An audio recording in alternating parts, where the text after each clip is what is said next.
আর দেখো এখানে ছাদের উপরে রয়েছে দুটো। অনেকদিন পরে কিন্তু কাজ করতে পেরেছি, কিন্তু প্রথম থেকেই শেষ অবধি মনে হচ্ছে বৃষ্টি দিয়েই পুরো কাজটা কমপ্লিট হবে। এসব নামাজ হইতে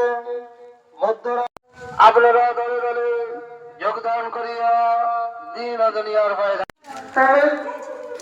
এই ছিল, এখানে ছিল 3টে চং। এরকম করে পরপর 25খানা চং লাগানো আছে। বৃষ্টির মধ্যে অনেকদিন পরে আজকে একটা কাজ করলাম, কিন্তু গত 2 দিন থেকে কাজ চলছে।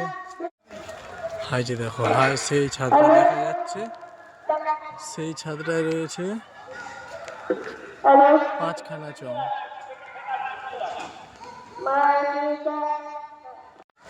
এই যে এখানে ছিল একটা,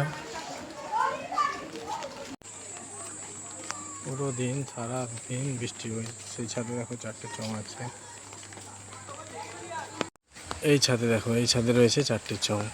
এদিকে লাস্ট ছিল এটা। দেখো বৃষ্টির জন্য কিভাবে মেহনত করে এরা রেডি করছে আসর বা বসার জায়গাটা।